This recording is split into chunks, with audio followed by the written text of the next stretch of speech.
In the mid-'80s, fewer than 3% of all people in most of our countries were using cell phones.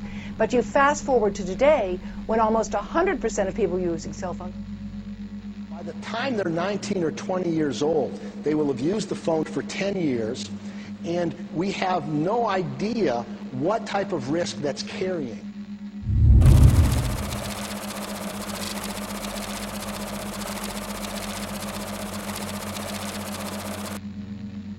We've immersed ourselves in an ocean of electromagnetic radiation. It's all around us now. Invisible, we can't see it, but we know it's there. Every time you lift up your mobile phone, you know it's there. It's very, very hard to turn the clock back, or if not impossible to turn the clock back. But we need to be aware of the adverse health effects so that we have the choice of taking precaution against the exposures. At present, the World Health Organization statements regarding this are that it is real. We were not the only cancer cluster around a foam mast. There are many cancer clusters around foam masts. Most of the cancers which will arrive haven't arrived yet. How could we have possibly thought putting microwaves to our brain was safe? We just don't fully understand yet what we're doing. We have an announcement finally on whether cell phones cause cancer.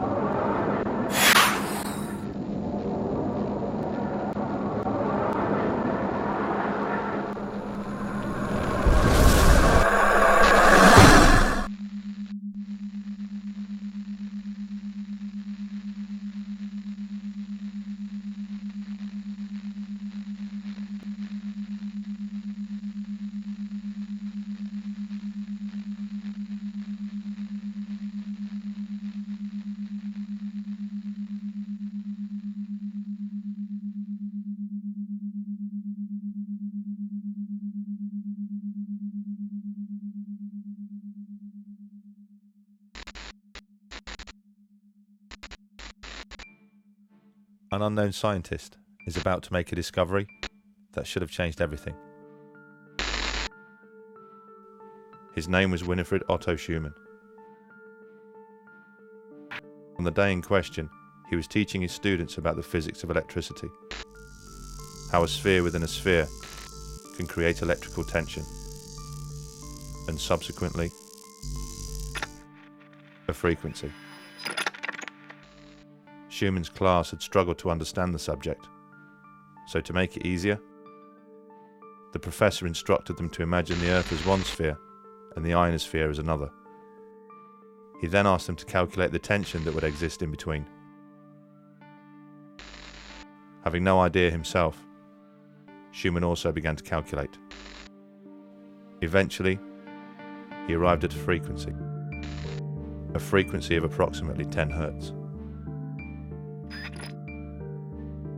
As incredible as it seemed to Schumann, our planet had a pulse, a measurable frequency that surrounded life on Earth.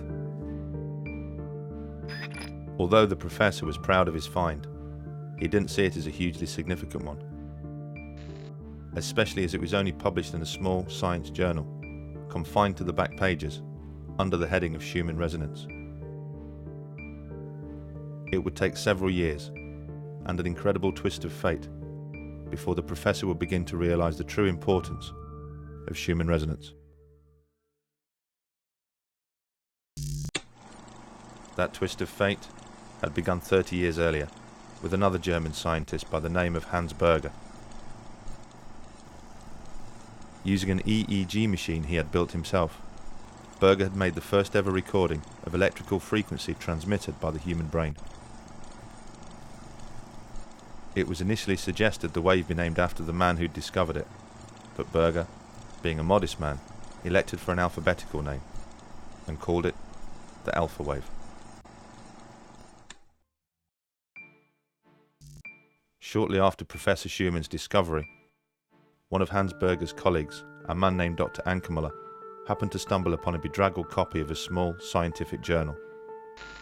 The exact same small scientific journal that Professor Schumann's discovery had been published in several years before.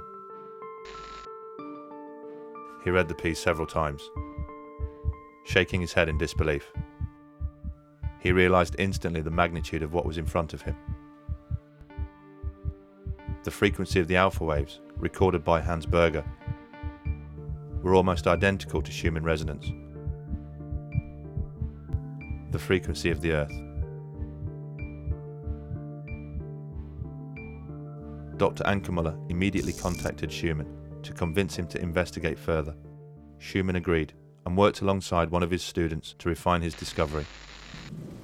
They studied in detail how tension is discharged by lightning in the Earth ionosphere cavity. Eventually, they came up with an exact frequency.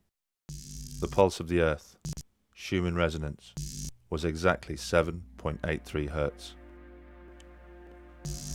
The discovery was remarkable.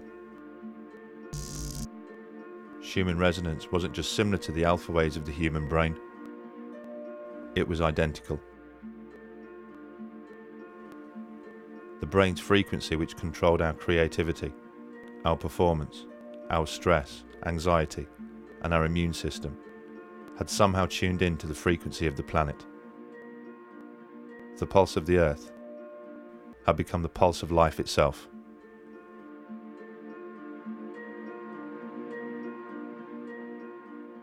The frequency of a wave is measured in hertz. This refers to the number of oscillations the wave makes each second. Frequencies range from a billionth the size of an atom to the length of the universe itself. In theory, frequencies are infinite, so ultimately endless. If this was a coincidence, it was nature's most spectacular.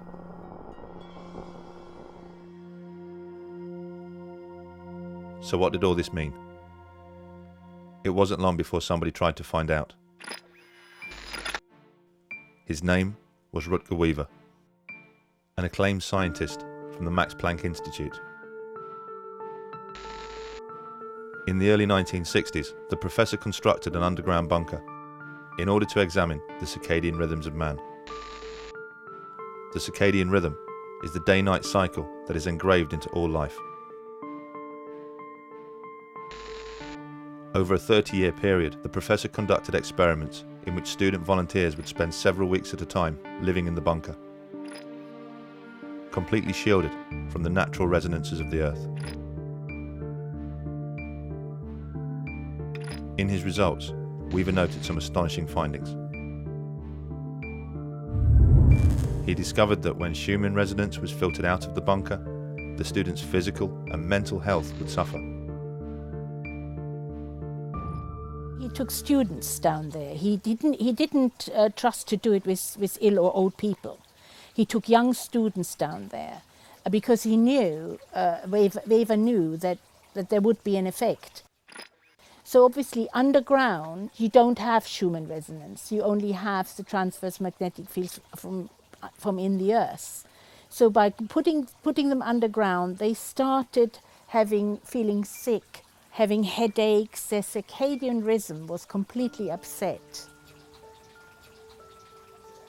The interesting thing was, when he just introduced the 7.8 Hertz frequency with a magnetic pulse generator, that immediately stopped. Weaver would secretly introduce the 7.83 frequency to the bunker via a man-made transmitter. Each time he did so, he noted the ill effects suffered by the volunteers either disappeared or decreased.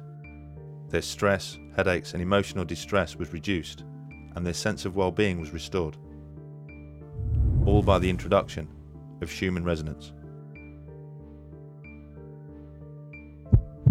Weaver's research had revealed an incredible connection between human health and the natural frequency of the planet. And in 2011, groundbreaking research suggested something even more impressive, that Schumann resonance could be connected to the beginnings of life itself. The breakthrough came at the hands of Luc Montagnier, the Nobel Prize-winning scientist who first discovered the HIV virus. The professor was conducting water memory experiments, examining how water could retain a memory of substances that had previously been dissolved in it, when he stumbled upon something that would challenge the very principles of science. All life comes from life. This is a fundamental principle of science, and one which has never been violated in any experiment. Life can only exist where life has existed before. And the mechanism for this has always been understood to be a material one, such as egg and sperm, or spore and cell division. But Luc Montagnier's experiments have offered a very different hypothesis. The professor showed that DNA sequences, the very building blocks of life, communicate with each other in water by emitting low-frequency electromagnetic waves. Even when the DNA was kept in separate test tubes, the professor still recorded electromagnetic communication between them. How sophisticated could this communication be?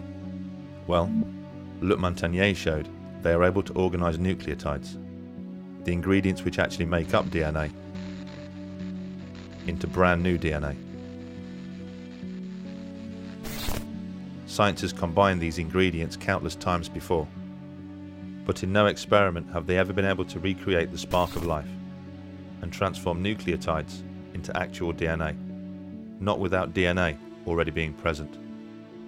Life, after all, can only exist where life has existed before. But in Luc Montagnier's experiments, the DNA had been completely filtered from the water.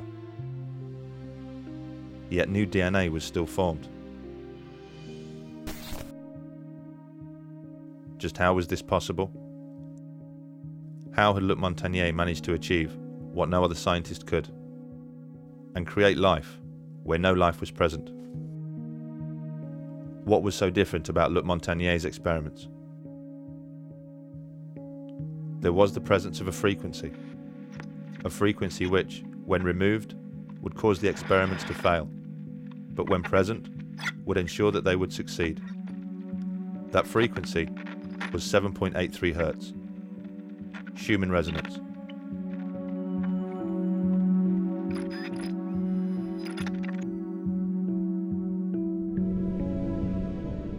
A delicate relationship had been struck between life and the frequency of the planet, an interaction of living organisms and electromagnetic frequencies, a reliance, a bond. Evidence of this can be found by reading the science papers, but more obvious proof can be found by simply walking outside.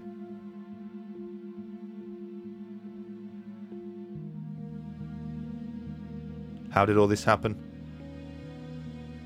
Well, when you look at the history of the Earth, it seems pretty obvious.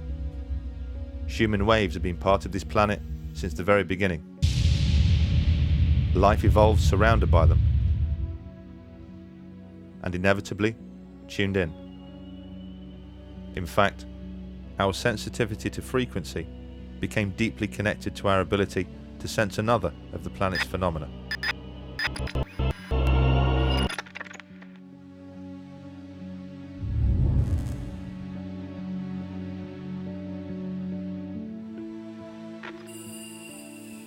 Two billion years ago, magnotatic bacteria formed a simple but intriguing relationship with the Earth's magnetic fields.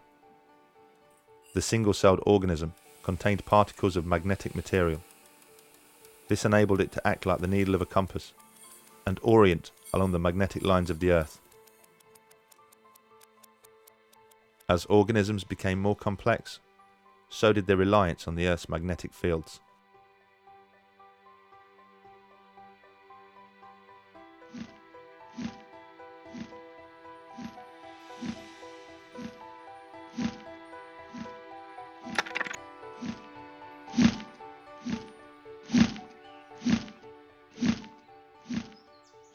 We do know that bees are sensitive to magnetic fields. We know that within their bodies they contain particles of magnetite, and laboratory studies have shown that they are indeed sensitive to magnetic fields, and you can demonstrate in the laboratory that if you artificially create a magnetic field, you can control the way that they build their comb, and it seems logical that bees are using magnetic fields in navigation. The delicate balance of life on Earth is perfectly illustrated by reliance on bees and their pollination of plants. It's hypothesized that without bees, life wouldn't stand much of a chance. Insect pollination is needed for really all the things that make eating interesting. So all the fruits, the nuts, and things like that all require insect pollination, and bees are the most important group of pollinators.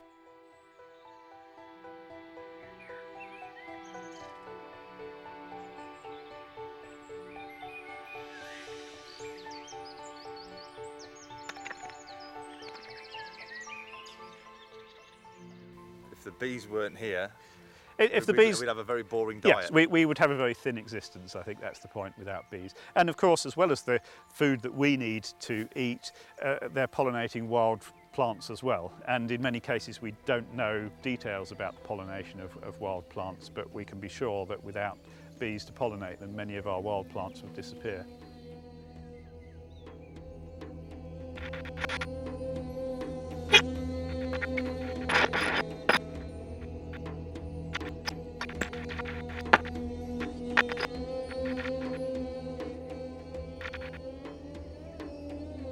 We are with Marianne Fraser, the Senior Extension Associate for Beekeeping at Pennsylvania State University. What are the classic criteria of colony collapse disorder so that any beekeeper can go out there and look at their bees and say, this looks like a pretty classic case of this? The symptoms are that the bees are relatively healthy and strong, and in a very short period of time, the adult bee population disappears from the colony. It leaves the colony. And what it leaves behind is a lot of brood, meaning the young bees, honey, and pollen. On what continents has this colony collapse disorder been observed? Well, the decline of honeybees has occurred actually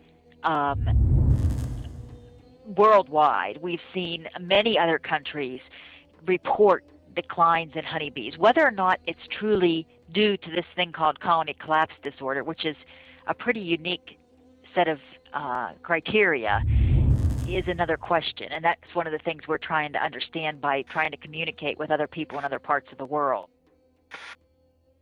The sort of current concern particularly dates from about 2006, and particularly in the United States, where a lot of commercial beekeepers suddenly found that their bees had been healthy at one point in the year, and then in late summer just suffered these spectacular losses, and they appeared to be different from anything that had been seen before. So people were just going to their hives and finding there were no bees at all. Colony collapse disorder has affected hives all around the world, with some countries reporting losses of up to 70%.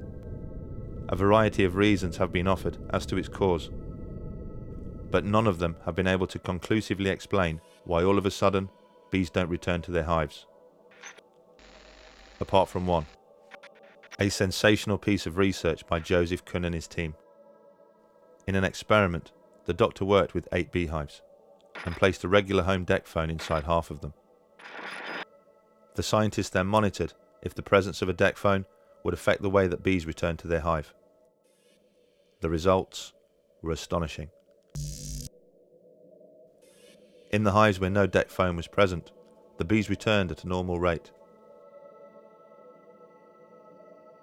But in the hives which contained a deck phone, the bees hardly returned at all. In one hive containing a deck phone, not a single bee returned. To fully understand the relevance of Dr. Kuhn's experiment, we must first understand how a deck phone works. The reason you are able to walk around your home talking on your deck phone is because the base station of the deck phone sends electromagnetic frequency waves, called microwaves, to the handset. This is exactly the same way that a mobile phone mast communicates with a mobile phone.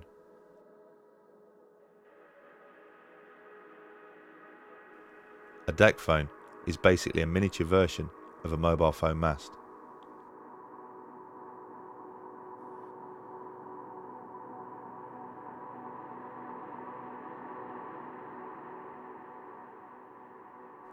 If a bee is affected by what comes out of a deck phone, it will most definitely be affected by what comes out of a mobile phone mast.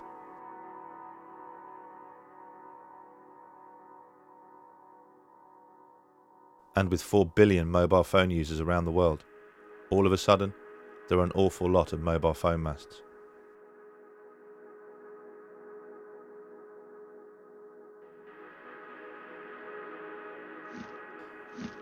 The bee's magnetic sense allows it to navigate using the magnetic lines of the Earth, an ability it has spent millions of years fine-tuning and developing. Does it stand to reason then that such an acute sensitivity would be affected by even the slightest change in the electromagnetic environment? So what about a gargantuan change, and one which has happened almost overnight?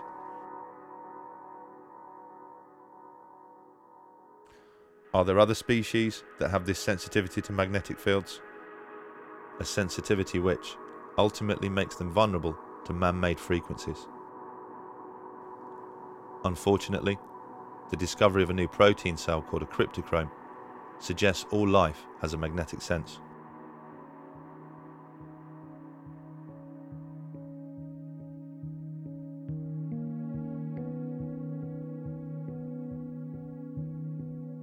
They were discovered in the 1990s in plants, where their function is to absorb blue light, which is used to regulate growth.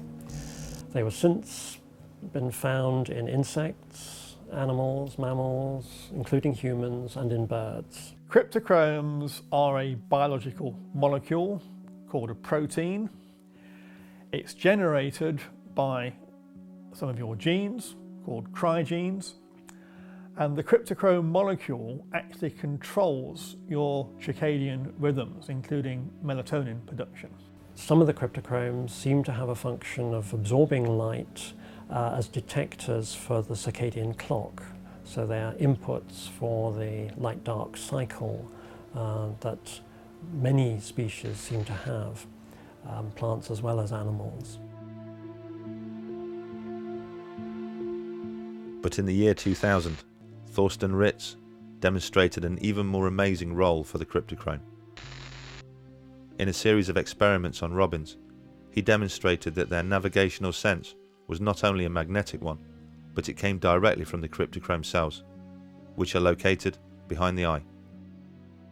I think the Ritz paper published in 2000 is one of those milestones in science, because he proposed that this cryptochrome molecule, which remember is best known for its effect in controlling circadian rhythms, that molecule was actually responsible for giving the compass, magnetic compass information in birds. The birds literally see the Earth's magnetic field, perhaps as a bright or a dark spot superimposed on their field of vision.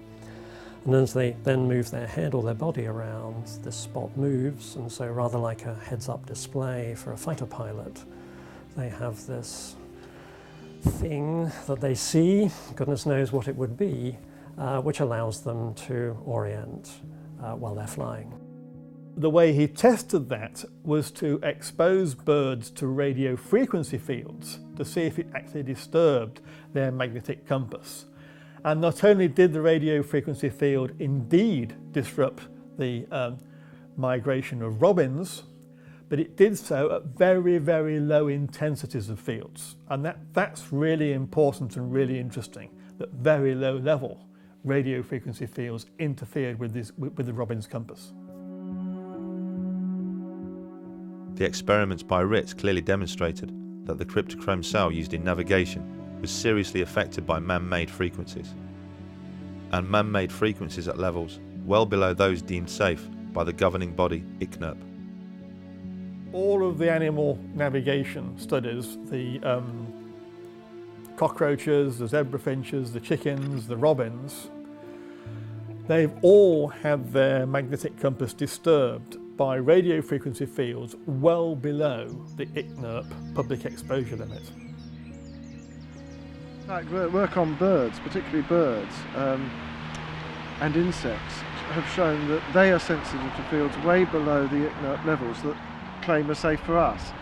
If you look at where the research shows they're sensitive to, there's good stuff in the literature showing it's significantly lower than what we're allowed to be exposed to, and therefore what they're exposed to in the environment.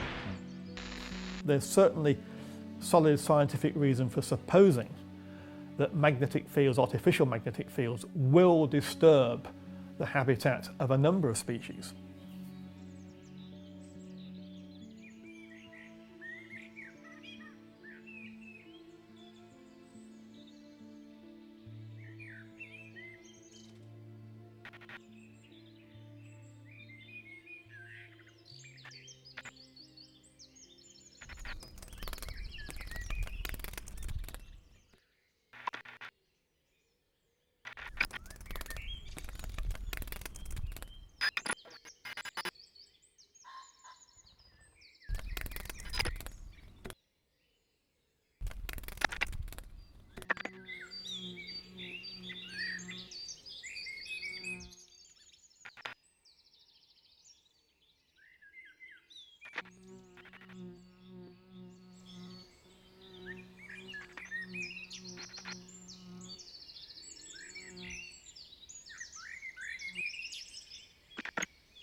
How much has our environment changed because of electromagnetic fields, because of radio Over the last waves? 25 years, it's changed beyond recognition, just beyond recognition. It's millions and millions of times in terms of electromagnetic energy.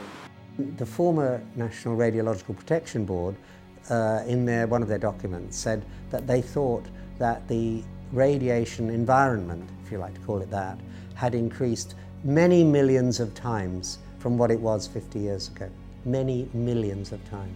It's an enormous change in environment on Earth, and it completely swamps all these natural signals, including the Schumann waves that we have evolved with.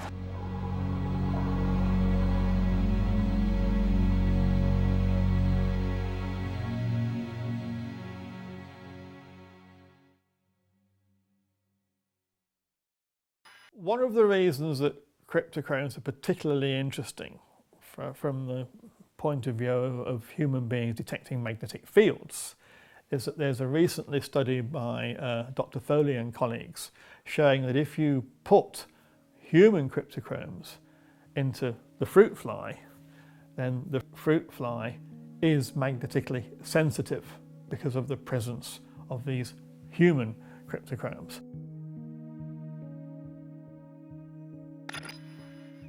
So this is actually showing that human cryptochromes are magnetically sensitive, can actually detect magnetic fields.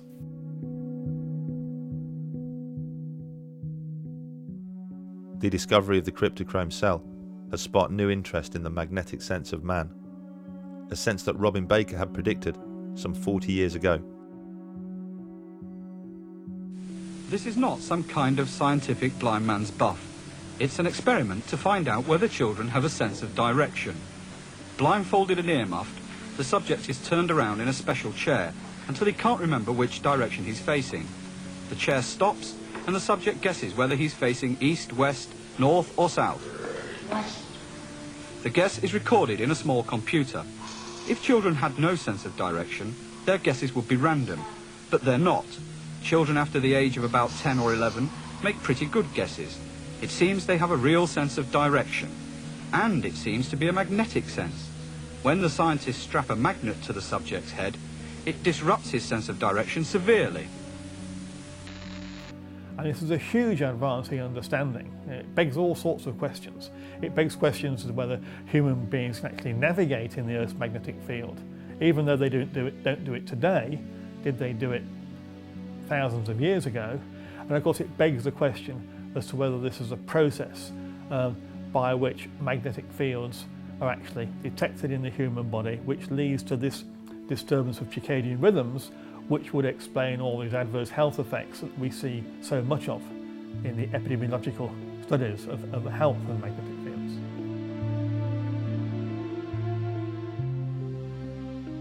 If mankind has the ability to sense magnetic fields, the same ability as the bees, the birds, and the butterflies, does that also mean that we are as vulnerable as they are to man-made frequencies? Will changes in our environment affect us, as it's clearly affecting them?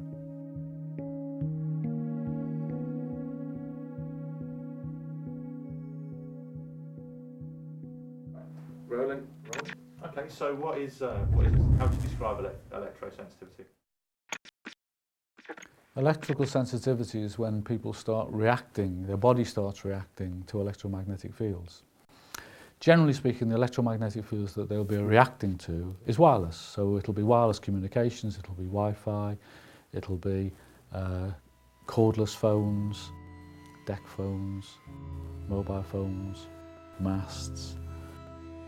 All of them emitting signals that our body has never experienced before. And when people start to become affected, when I became affected, the way that it starts to affect you is, generally speaking, it's your head first, and it will start giving you pains in your head. But I hate to use the word headache, because it's pains in your head that is unlike any other headache you've ever had before. Most people's complaints are things like cardiac arrhythmia, insomnia, headache, visual disturbance, vertigo, different kinds of paresthesias or neurasthesias where they are feeling unusual sensations within their body. But really it can also affect endocrine function, thyroid function. Again, the list is really endless. In my particular case, and this is not everybody's case, if I then don't get out of the environment, I start getting quite severe pains in my gut, and that will then mean it's too late, and I will then start bleeding internally. I think that the symptoms are so diverse, and the associations that people make are very difficult to accept if you have no knowledge of this subject, which most physicians do not have. And that's no fault of their own. We're not trained to recognise this condition. It's very innovative, and our understanding of it is entirely embryonic at this stage. We're at the very first steps of unravelling and fully understanding this condition. Brian, like many sufferers of electrosensitivity, has been forced to make radical changes to his home. These two rooms have been completely shielded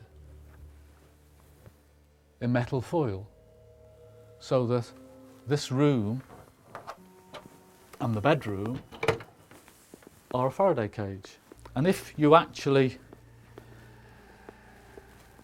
check the electromagnetic fields, or indeed the microwaves, and this machine is simply converting microwaves to noise, you find that the mast that is about half a mile away over there, which causes me a problem, by shielding the room and putting metallized glass, means that I can eliminate most of the electromagnetic fields. The aspects of an organism that allow it to detect and respond to electromagnetic fields, you could say this word's going to use it in a number of different contexts, and if you bisect it and break it down, electrically sensitive, you could say that really that's a response to life itself. In that, for example, if we're looking at an organism to determine the presence of life, we're really looking for the presence of electricity. So with the electrocardiogram, for example, the ECG, and the electroencephalogram, the EEG, what we're looking at there is the presence of electricity from those target organs, the brain and the heart. And when we see the presence of that, that's a sign that there's life. So in a way, given that on a cellular level, electromagnetic fields are part of life itself, we could say that all life is electromagnetically sensitive. Desperate to convince people that electrosensitivity was genuine, Brian and a number of other sufferers signed up to a landmark experiment at Essex University. The experiment, run by Elaine Fox, would sadly become the definitive work on the subject.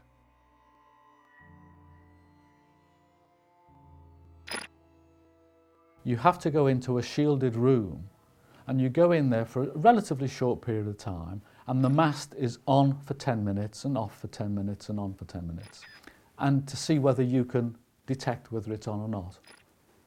And I went into the room having told them that I would not be able to tell them whether the mast was on or off or on. Why's that? Because their understanding of how you react to this is wrong. This is not a case with most people where you turn the mast on and, oh, I'm affected. They turn the mast off, oh, I'm okay again. It doesn't work like that. I suffer with hay fever. And when I go into a field where there's pollen, it takes a while before I'll be affected. But it takes a long time before I'm not affected. I can be removed from the hay field for 24 hours, but I'll still be feeling my hay fever. And electrical sensitivity with most people is a little bit like that. The way the team had set up the experiment meant it would be almost impossible for Brian and the other volunteers to prove they were being affected. Not that it would matter, as the team had inexplicably decided to do away with any form of vetting procedure. For one thing, people appear to be sensitive to different things. I'm sensitive to 3G mobile phones, I'm sensitive to GSM mobile phones, for example. There are differences in the way the modulation works. I have no idea whether they're right in their sensitivities, but if that is the case, then it makes sense that the people who you've got into your study claim to be sensitive to exactly the signal that you're going to be exposing them to. If you have someone that, for example, is always sensitive to Wi-Fi, but they're never sensitive to mobile phones, if they exist, then you make sure that what they're being exposed to is Wi-Fi and not mobile phones, because you're actually trying to prove whether they're sensitive to what they're saying they are. None of that differentiation was done. It was really, if you claimed to be sensitive to anything at all that happened to be electromagnetic, you were in. Well, one of the reasons why I thought it was quite important was I help people who are electrically sensitive. And a couple of months before, I'd actually been to a lady's house who thought she was electrically sensitive, just to try and help her and to explain to her what electrical sensitivity was and what might be causing her a problem. And to cut a long story short, it was obvious that this particular lady had a problem, but she was not electrically sensitive. She was definitely not electrically sensitive. But in the going of the conversation, she'd signed up for the Essex trials to try and find out whether she was electrically sensitive. Well, my heart missed a beat. Well, here's somebody that's not electrically sensitive, and they've signed up to go to Essex. And Essex are telling me they don't have a vetting procedure. What they actually found, and this is based on the text in their paper itself, I'm not sort of paraphrasing, is they needed, according to them, with the level of response they were expecting to see from sensitive people, they would need about 132 people, participants in their study, to show a statistically significant effect. That's how much population, if you like, they would need. That's how much data they would need in their study findings before they could say this group is clearly more sensitive than that group. What they got was 44. So from the very outset, they only had a third of the data they expected that they would need to find anything anyway. What they ended up finding was a near statistically significant risk anyway, i.e. the people who claimed to be sensitive showed that they were sensitive with a significance of about 90%. So the borderline at which a scientific paper says, yes, this is statistically significant, is 95%. If you don't get that level of certainty, it's not a statistical finding at all. It could be random chance and noise. They got something which was 90% certainty of an increase in risk, and of course it fails the magic bar at which you can call it a statistically significant result, and it was written off as this demonstrates that people aren't sensitive, when actually it did no such thing.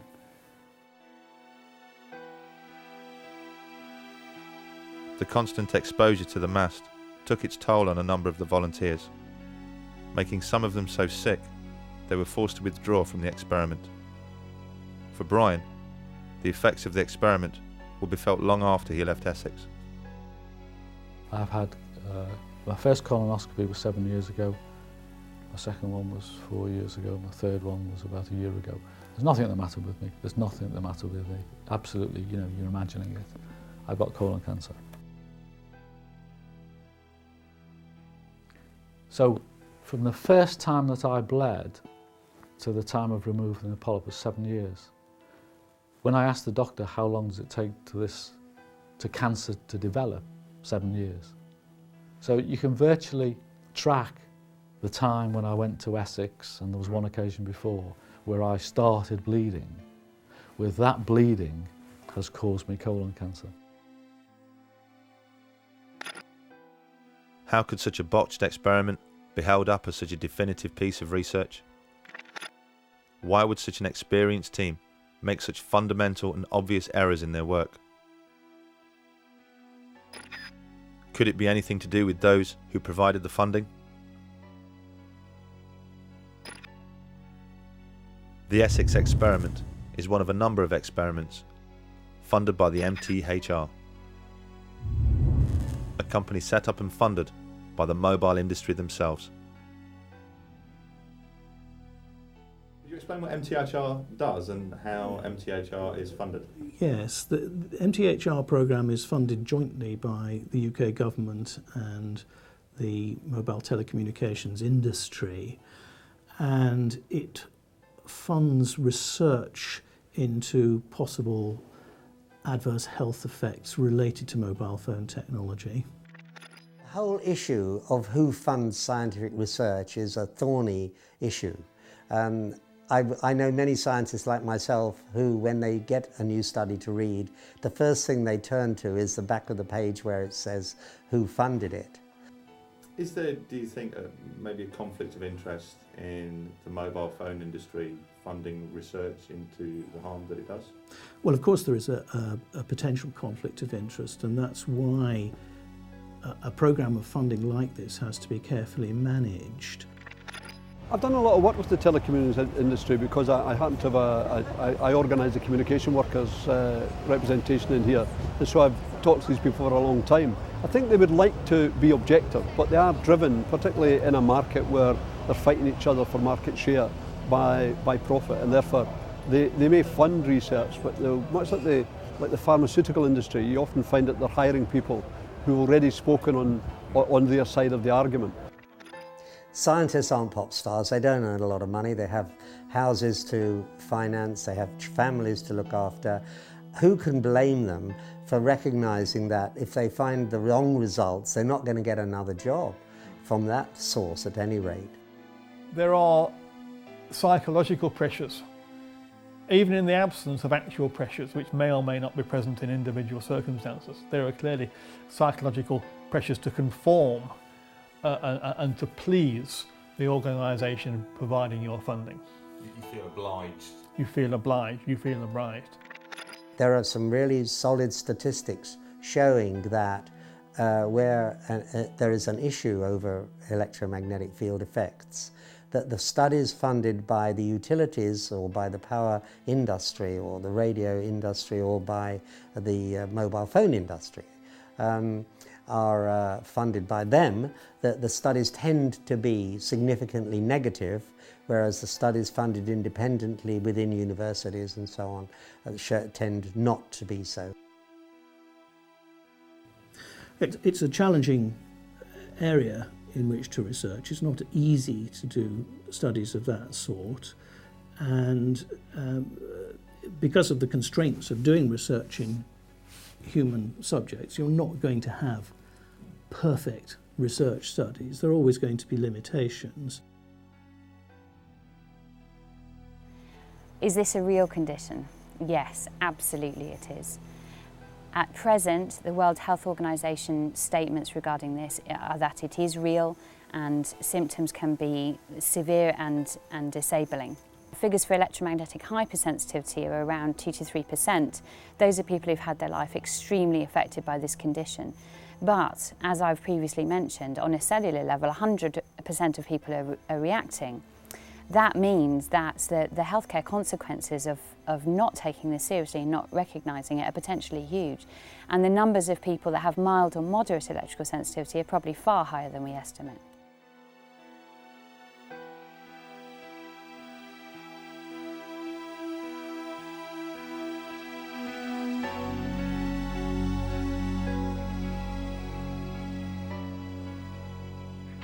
Where It leaves us with a tape recording of an experimental link-up between a standard telephone and a unique mobile handset. A dialing tone. And that's quite an achievement, because it's one thing to transmit a conversation, it's another to transmit accurate digital information. Now, an extension at the Research Institute in Chelmsford, which has perfected this technique. On the other end of this should be Liz Charnock. With the advent of the mobile phone in the 1980s, came the need to build a network of antennas to support them. Since then, the telecom companies have erected over 5 million mobile phone masts around the world. But incredibly, prior to filling the air with microwave frequencies, they didn't conduct a single piece of research to ensure there wouldn't be any long-term health effects from such exposure. The grid was built without first making sure it was safe. Thank you for your help.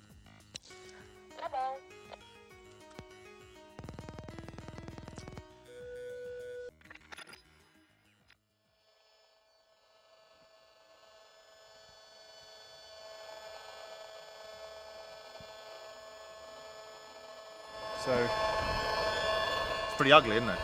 Yeah, and it's constant as well. One thing you'll notice is it doesn't stop. It's 24/7. This is what's coming out of the mast. If you can see the mast, you're being exposed to it. Right. Frankly, even if you can't, you're being exposed to it if you're this distance away, because it'll pass through, concrete walls and things. It'll dampen it a bit, but not very much. If you're within 200-300 metres of the mast up there, this is what you're going to be exposed to 24/7. When you can hear it, it changes everything. It does. Imagine if you could see it.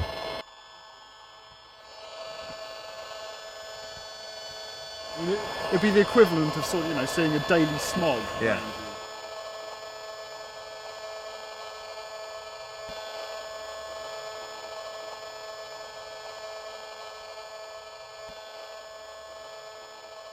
With a constant smog of man-made frequencies surrounding our daily lives, and no testing as to its safety, is there any wonder people's bodies have started to react? Well, it was almost 10 years ago, and I was in my 30s. No history of breast cancer in my family, and living a really healthy lifestyle. I'd been living next to a foam mast for many years, over 7 years by then. How far was that from? It was 100 metres from the house. Right, so pretty close. Yeah, and for years I'd been having symptoms which hadn't related to the foam mast, because I didn't know anything about the condition of electrosensitivity then. And I'd been having vertigo, sleep problems, headaches, sharp pains in my head. And I'd often visit the doctor only to be told it was either stress or a virus. And then, just out of the blue, I was diagnosed with breast cancer. And it was the biggest shock of my life. And at first I thought, well, it's bad luck, it's just unlucky, it's me. And started to go through my treatment. And it was then I started bumping into neighbours in the hospital. And I only lived in a small village. Right. And started bumping into other young ladies as well, who were neighbours. Young? How old? Oh, well, I was the youngest in my 30s, but the others were in their 40s or early 50s. Right, that's very young. And that was 5 of us all diagnosed at once, within 6 months of each other, with breast cancer. There were only 18 houses in the village surrounding the foam mast, so Eileen decided to conduct a survey to see if anybody else had suddenly started suffering ill health. What came back really frightened us. Lots of people were reporting the same symptoms that I've been suffering with for years. So vertigo. Yeah, the headaches, the vertigo. But there was other young women in the village who were having fertility problems and pre-cancer cervical cells.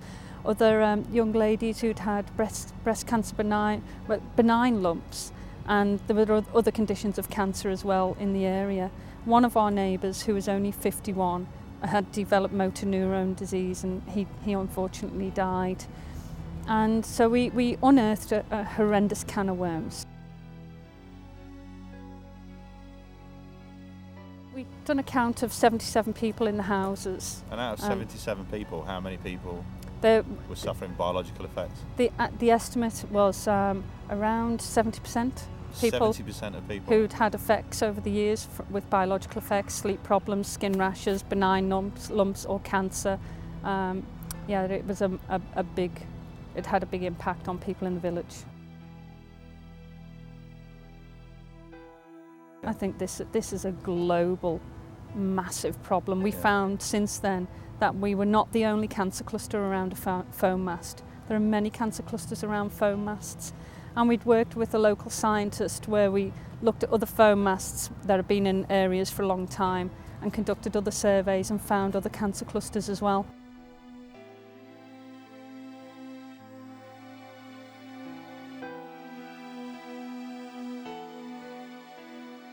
With so many phones and masts, and a mobile phone industry worth trillions, you would hope that by now a strict governing body would have been installed.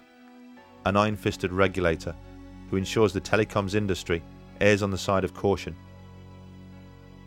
Someone to set strict levels which protect the public. Someone to ensure that what we're being exposed to is absolutely safe. Unfortunately, we don't have any of that. What we do have is ICNIRP. Well, ICNIRP was set up in Europe about 20 odd years ago to look into non-ionising radiation. It stands for the International Committee of Non-Ionising Radiation Protection, and their job is to look at all the literature that comes out and basically summarise it, say this is what the science definitely says. You can't get elected to it, you get invited to join it, right, if you're one of the preferred people. Right, got so you. it's always erred on the side of industry because that's really where its roots are. So what we've got is we've got a guidance standard which they've set, which has been adopted by most of the countries in Europe, and it's been something that the European Commission themselves recommend, including their expert body CENIR. But those guidelines are based on evidence that we know has a cause and effect for radio frequency radiation. So the only setting that exists at the moment for energy that's around the same frequency of mobile phone masts, mobile phones, DECT cordless phones, wireless communication devices that we're used to on a daily basis, is the one that we know works for microwave ovens, i.e. if you generate enough energy and localise it in a small enough area, you heat things. You heat tissue, you heat anything that has some level of water in it. None of the current rules are anything to do with chronic health effects or cancer. None of them, not one of them. They're all set for heating effects and acute effects like prickling of the skin or your eyebrows going up or something like that, you know. None of them are for long-term health effects. So saying that it's below 40, that means nothing. It's meaningless. It's meaningless. It is not intended to protect from long-term health effects. ICNIRP is, well, ICNIRP is just irrelevant. It's irrelevant. Well, for example, if you want to make sure that nobody exceeds the speed limit past a school, set the speed limit at 1,000 miles an hour. Then everyone will obey the speed limit. No one will exceed it. You know, everyone can go sailing past this school at 999 miles an hour and the limit will be complied with. The advisory body effectively are not set up to look at the evidence with regards to safeguarding the general public. So ICNIRP essentially there to establish what's 100% fact, and anything that's not 100% fact is not their concern. That's right. They'll talk about it, they'll summarise what there is, what there isn't, and what's left to find out, and then that's it. They'll leave it there. No recommendations, nothing, because they just don't see it as their job.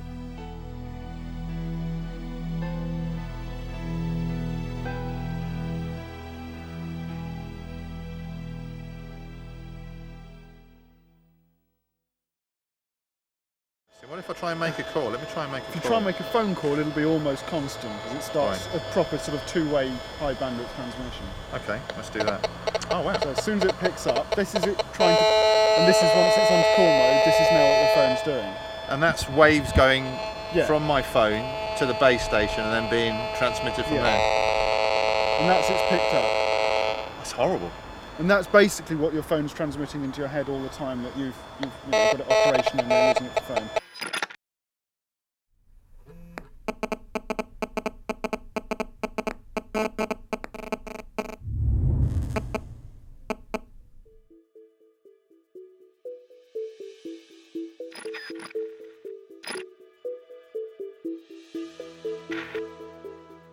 It's hard to imagine a piece of technology which has accelerated into our lives quite like the mobile phone. 25 years ago, it was seen as little more than a gimmick. Today, 4 billion of us own one.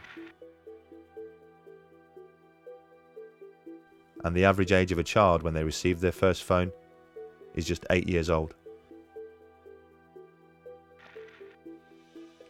The way a mobile phone works is by sending and receiving microwave frequencies to and from the base station. So having a phone pressed against your head inevitably means your brain is being exposed to those waves. Does the brain react to this exposure? A recent American study shows it absolutely does. The work was carried out by Dr. Nora Valko. Dr. Valko and her team studied 47 healthy people for an entire year. Participants had a cell phone placed on their left and right ears. One was activated but muted, the other was turned off. Dr. Valko used brain imaging equipment to study how much glucose the brain would use during exposure. So it's a very sensitive marker to indicate if there are changes in brain activity that may be driven by a given stimulus, which in this case was the cell phone. When the brain is stimulated, it consumes glucose in the same way a car consumes fuel. 50-minute exposure to a cell phone was associated with increases in glucose consumption by the brain, which indicates that the brain was being activated by the radio frequencies from the cell phone. This right area of the brain that was very close to the antenna showed the largest increases in metabolism as compared when the telephones were off. Even though the radio frequencies that are emitted from current cell phone technologies are very weak, they are able to activate the human brain to have an effect. By using a muted cell phone, Dr. Valko's experiments showed that the human brain has a metabolic reaction to the presence of microwaves from a mobile phone. A metabolic reaction at levels well below the legal limit. Something many people claimed was impossible. And the reaction recorded by the doctor is secondary to an even greater concern: the way that those microwaves are actually absorbed by the brain. This has become known as SAR.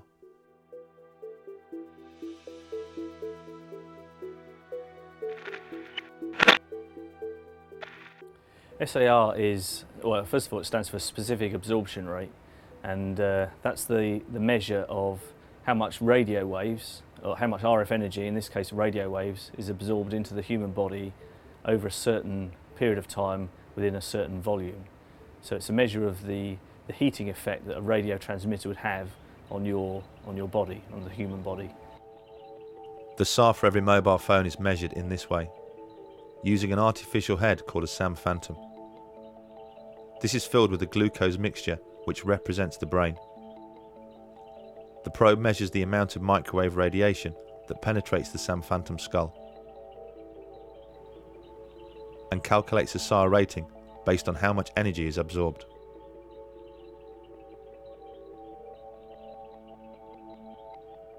For the European Union, the limit is 2 watts per kilogram over a 10-gram average of tissue. For America, it's 1.6 watts per kilogram over a 1-gram average of tissue. So the limit for the USA is more stringent than for the European Union, but other countries around the world, such as Australia and New Zealand, use the European limit. Some of the most popular phones on the market emit so much microwave radiation that their SAR rating is right on the edge of the limit.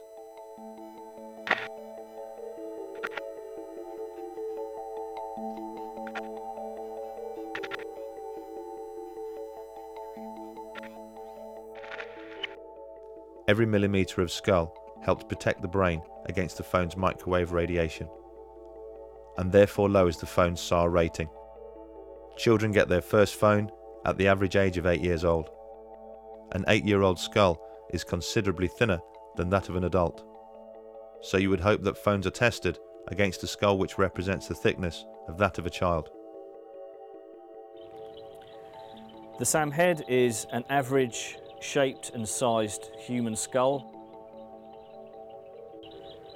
The average of 10,000 people has been taken in terms of their head measurements, and this SAM phantom head has been created, which is an average human skull. Obviously, the head of an average human being is considerably larger than that of an 8-year-old child. But when we investigate the company that makes the SAM phantom head, we discover that the news is even worse. The SAM phantom isn't just the average of 10,000 people. It's the average of 10,000 US Army personnel.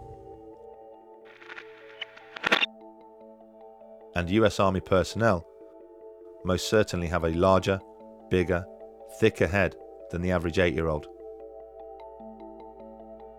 It's pretty reasonable to assume that if most mobile phones were tested against the skull of an 8-year-old, they would fail.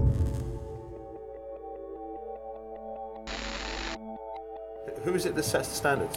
A group of people from a committee called ICNIRP.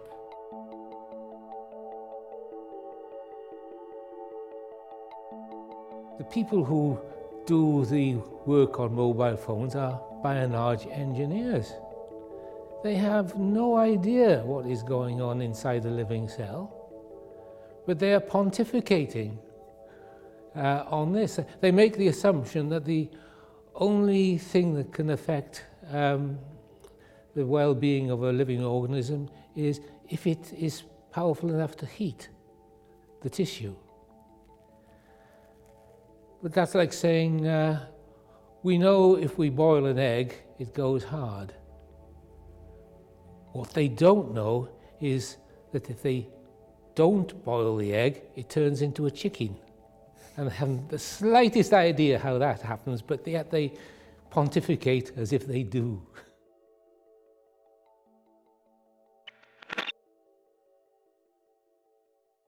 In 2011, the World Health Organization changed the danger rating of mobile phones, reclassing it as possibly carcinogenic to humans, based on an increased risk of contracting a glioma, the type of brain tumour associated with using a mobile phone. What was the catalyst for this abrupt change in status? There have been countless studies conducted into the possible health effects of mobile phones, some showing an effect, some showing no effect. But the most conclusive came from Leonard Hardell. He has overseen the largest and most comprehensive piece of research ever conducted, combining his own work with that of others from around the world. From the early 1990s, they have investigated the phone habits of more than 2,000 people from around the world. People with tumours such as astrocytoma and acoustic neuroma, the brain tumours associated most with mobile phone use due to their proximity to the ear. Their findings are shocking. They concluded that mobile phone use does increase the risk of a brain tumour. And they also discovered why earlier research showed no effect.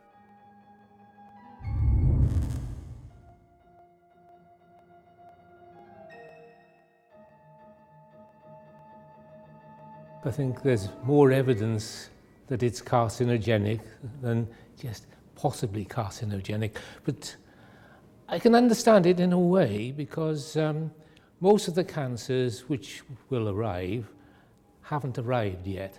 I mean, people haven't been using cell phones for long enough for the true effect to become apparent. As is the case with other carcinogens, it takes at least 10 years before you start to see an effect from the exposure. Because the mobile phone explosion didn't really take hold until the late 1990s, it's not surprising we are just starting to see the effects right now. So what are the telecoms industry doing to protect its users from contracting a brain tumour? A flick to the far reaches of their safety manuals suggests that they are more concerned about protecting themselves.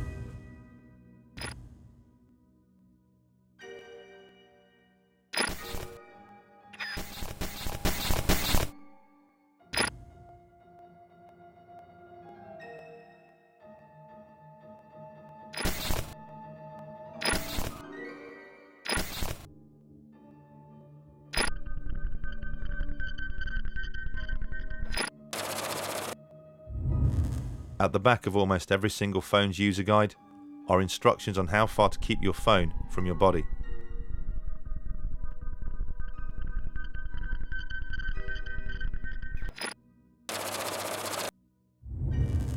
Instructions which, in the most part, are wholly unworkable.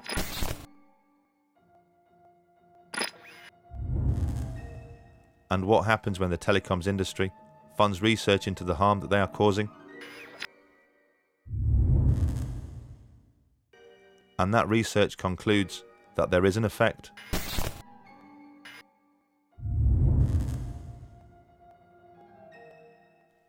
That the use of a mobile phone does play a role in the development of cancer.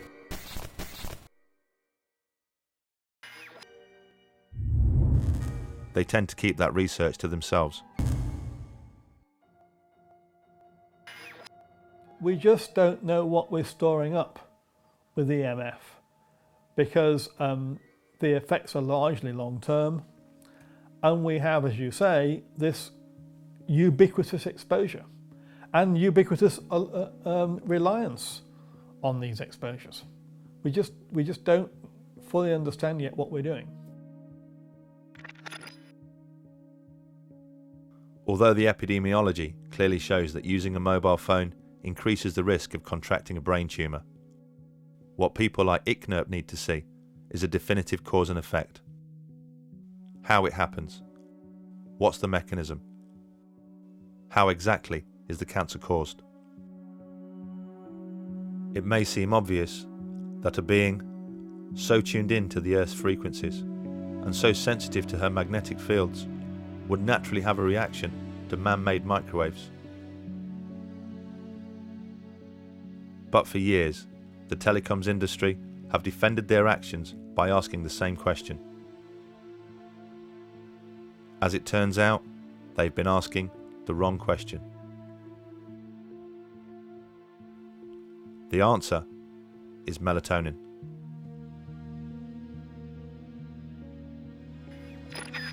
You know, melatonin is a hormone, and believe it or not, it's made in the brain. It's made in the pineal gland of the brain, and it's got a very powerful antioxidant status compared with vitamins. For example, melatonin is 5 times as powerful as vitamin C and twice as powerful as vitamin E. And it secretes only at night, and it's at night that we need it because that's when we go to sleep and when our brain repairs the cells of our body. And that's when melatonin comes out to do its work.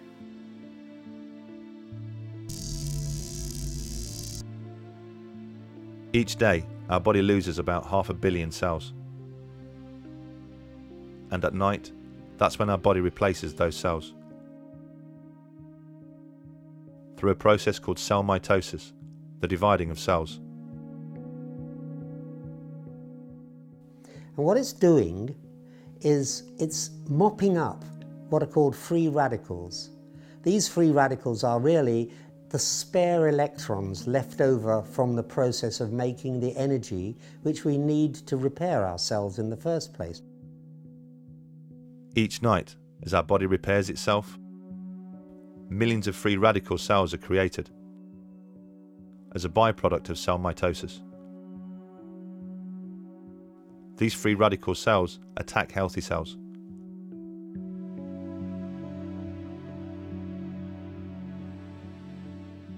It is universally agreed that the free radical cell is the main causal factor in most cancer. Our body's main defense against these free radicals is its most powerful antioxidant, melatonin. It passes into the bloodstream, And its job is to act as a natural antioxidant, a natural anti-cancer agent. Melatonin is a very, very powerful anti-cancer agent. What it does is it acts as what's called an oncostatic agent, that is, it protects you against cancer. It controls the sleep-wake cycle so that you get a good night's sleep when you've got proper melatonin. It's an anti-aging molecule. In other words, by mopping up those free radicals, it leaves your skin and complexion looking younger.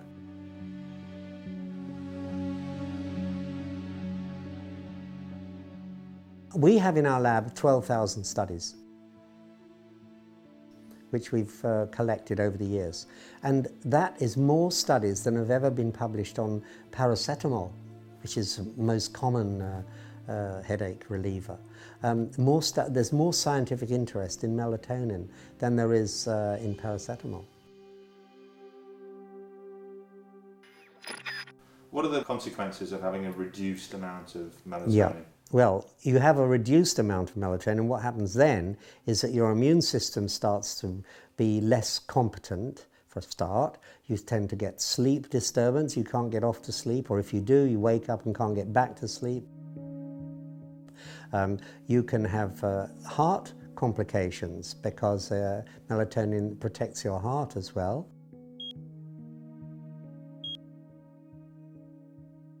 And you're much more prone to disease because your immune system is not functioning at its best. So these are some of the things that happen when you have a lowered melatonin level. And for example, the average woman with breast cancer has only got 1/10 of the melatonin of a normal woman of her age.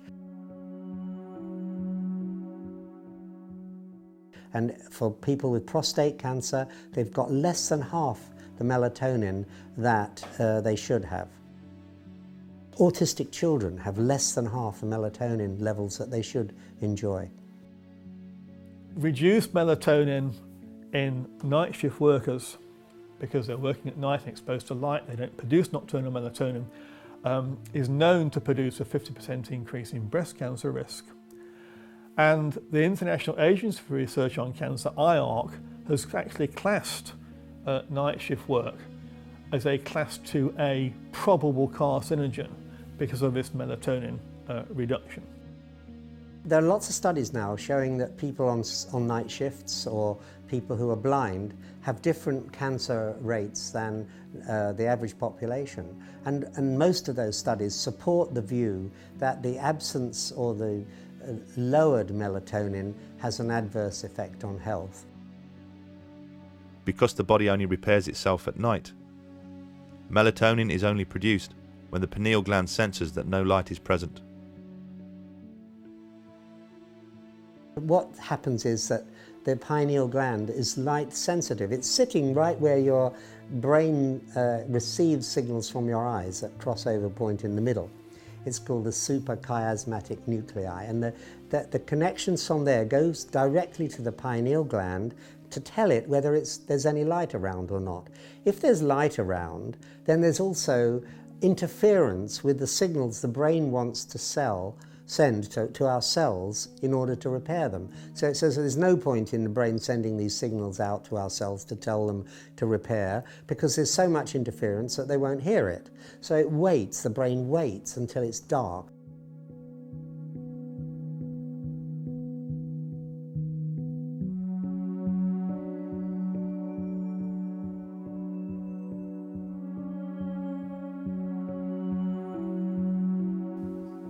What kind of research has shown that there's an effect on melatonin production from electric fields, magnetic fields, radio waves? Right, well, the Battelle Institute in America has done a lot of work on this way back from the late 1970s, in fact. And their scientists there, Barry Wilson and Dick Stevens and people like that, started thinking that because we know that if you turn the light on, then the brain stops making melatonin, they thought, well, maybe our brains can't distinguish between electric fields and that we make ourselves artificially and the natural light that we all know happens during the daytime, because we just don't make melatonin in the daytime. For very good biological reasons. So they thought, well, maybe these electric fields are suppressing the synthesis of melatonin, and that in turn is leading to cancer, breast cancer particularly, in women, because they don't have the immunological protection that they would otherwise have. So the brain interprets radio waves as being light waves? Yeah, we don't know the difference.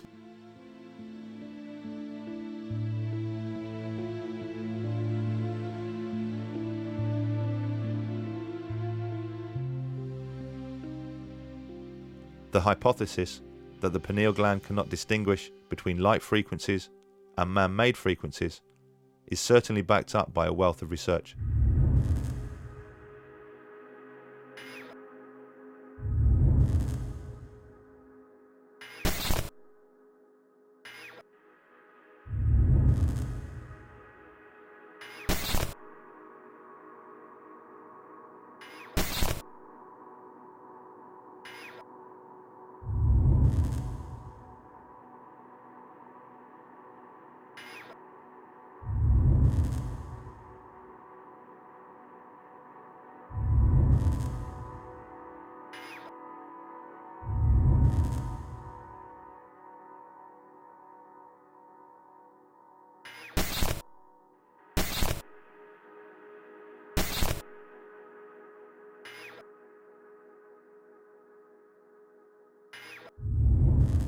Do you think it's pretty conclusive that electric fields, magnetic fields, radio waves affect the production of melatonin? This research, which shows that kestrel melatonin levels fall with exposure, that white storks nesting on buildings near to radio masts have lowered progeny compared with stork nests a long way away from radio masts, studies on ants, studies on bees, and studies on birds of various kinds, studies on marine mammals, all point in the same direction. But then there are studies in the laboratory of cells in the pineal gland which actually synthesizes the melatonin, and looking at the effects of magnetic fields on those cells. And at virtually every stage in the synthesis of melatonin, it's been shown that magnetic fields disturbs the actual production of melatonin. So you see, the evidence is in all aspects of the pathway of melatonin production, that the inhibition of melatonin production by magnetic fields, the research covers really every aspect of that pathway. Would you say that it's almost conclusive? Yes, I would say it is almost conclusive.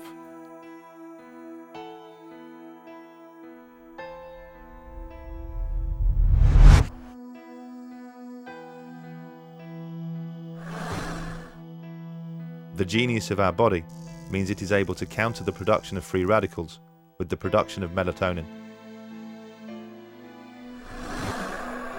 We have created in ourselves a precise balance, a perfect system of defense. It has taken our body millions of years to perfect this technique. A technique created based on the surroundings we have evolved in. But over the last few decades, our surroundings have changed, and changed exponentially. To the naked eye, the world appears to be the same. But at a cellular level, it is the biggest change in environment life has ever encountered.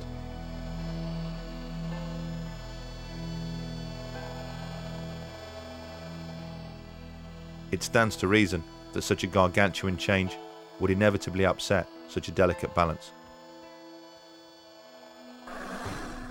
And the consequences of our bodies not producing the right amount of melatonin could be disastrous.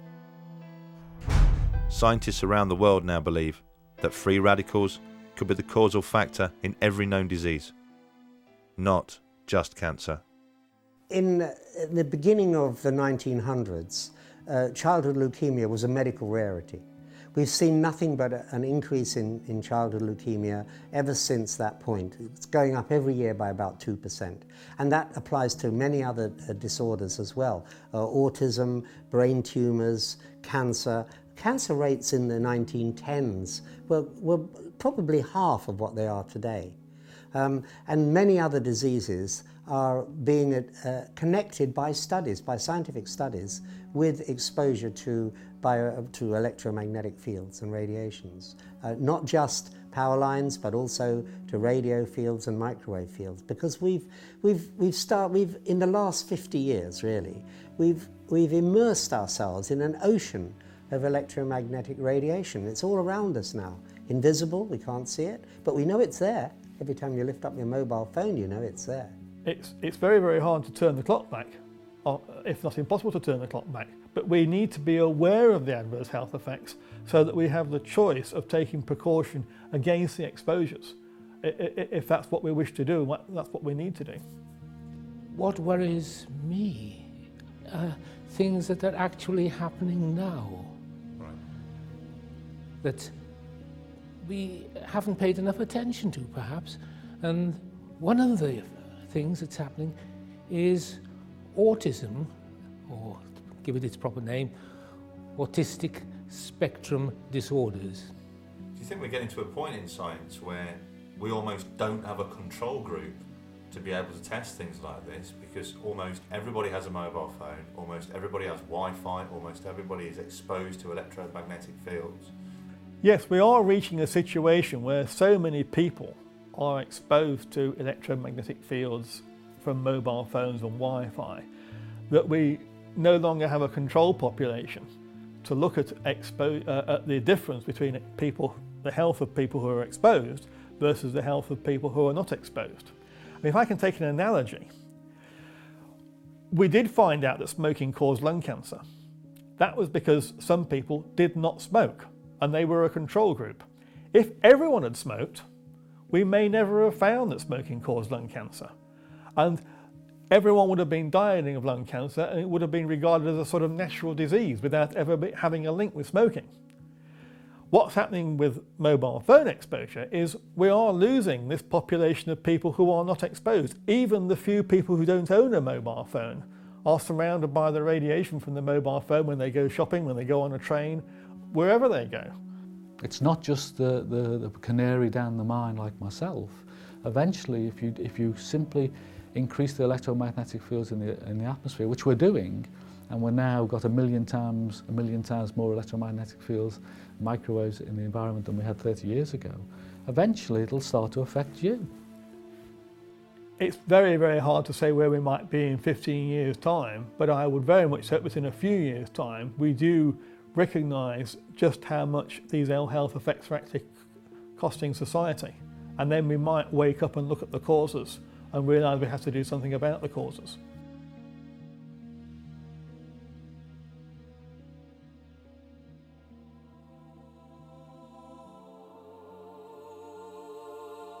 We are a brilliant, yet complex organism. The way that our body functions isn't by chance, nor is it something which has happened overnight. Like every other creature on this planet, we have adapted into the environment we exist in.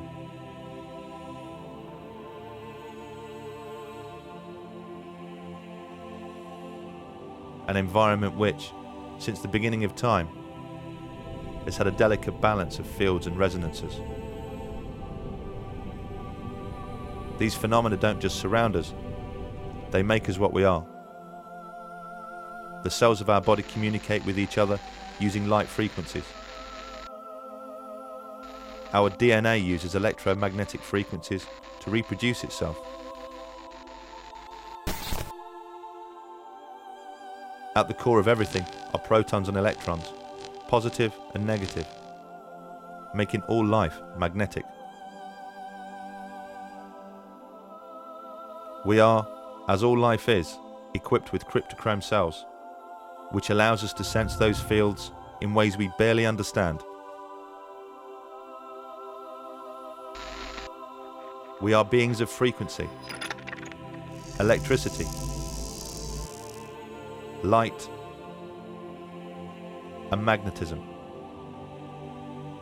And to become this way has taken millions of years, a process which started with the very first cell. Although we have embraced the wireless technology and accepted it into our everyday lives, at a cellular level, our bodies haven't. The frequencies that now surround us are as alien to our cells as they would be to our eyes, if only we could see them.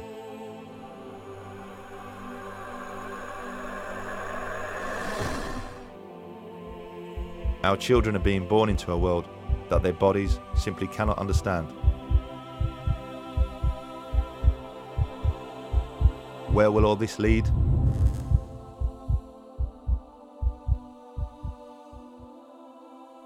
As this film is being made, 4G technology is being rolled out around the world. To accommodate this, the ceiling levels are being increased. Wi-Fi is in almost every single home, school and business, surrounding us constantly. Deck phone technology is the norm in almost every single household. At a time when the industries responsible should be displaying caution, they are displaying a reckless disregard for our long-term health. Money talks. And they are about as likely to develop a conscience as the tobacco industries did. If there's going to be a change, it's not going to come from them. It's going to have to come from us. We just need to open our eyes and see the problem.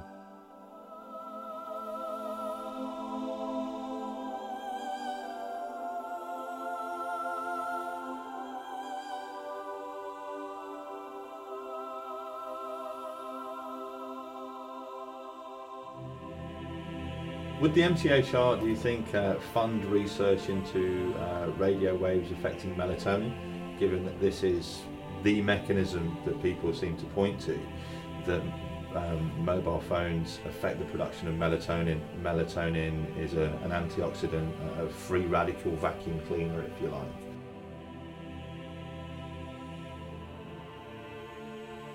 When we issue a call for research proposals, as we're doing at the moment, while we highlight areas that are of particular interest, we invite applications, proposals across the spectrum.